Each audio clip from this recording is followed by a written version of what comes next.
All right, welcome everybody to week 1 of the 2017 Bad Quarterback League. I'm going to make this video very short and very quick because there's not much to discuss. It's only week 1, and really the standings don't matter. I went back the last 2 years, and week 1 standings to final standings in the season I don't think have very much relevance. But without further ado, let's get on to everyone's favorite segment. He's made a mess of it.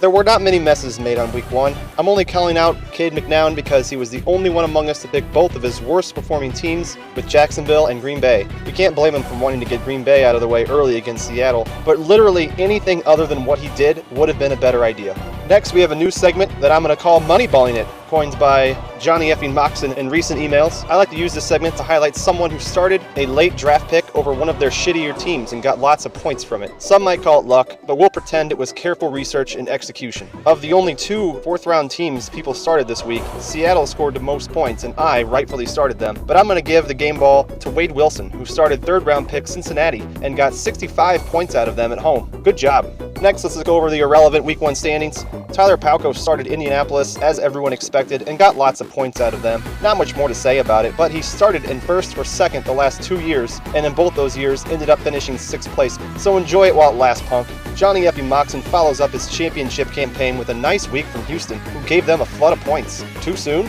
Wade Wilson is in third thanks to the Andy Dalton effect. A little further back in the pack, we have Chad Hutchinson, who is hoping this isn't the Denver team he wants them to be. Right on his tail is Kellen Moore, who knew exactly how Seattle plays away from home. Our 2 newcomers for 2017 didn't play too well in week 1, but we're hoping they get themselves checked out for week 2. Johnny Football actually picked his 2 best teams, but still only ended up in 6th place. You better hope the Rams aren't this good the rest of the season. Cade McNown left a lot of points on the bench, though I'd much rather be in a situation where my teams are scoring points, I'm not just picking them right, than Cleo Lemon, who managed to pick his best and worst team this week, with 2 of his drafted teams scoring negative points. It's not every week that New England scores more BQBL points than 2 of your other draft picks. Could be a long season for Cleo, but you only have to go back to 2015 to see that he's done this song and dance before, with the worst score in week 1 and finishing the season in first.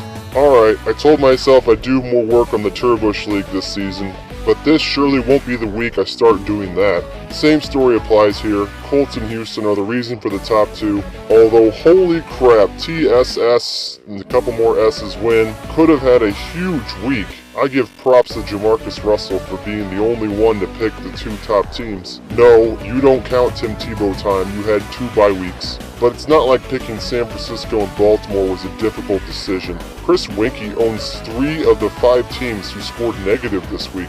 Good luck with all that.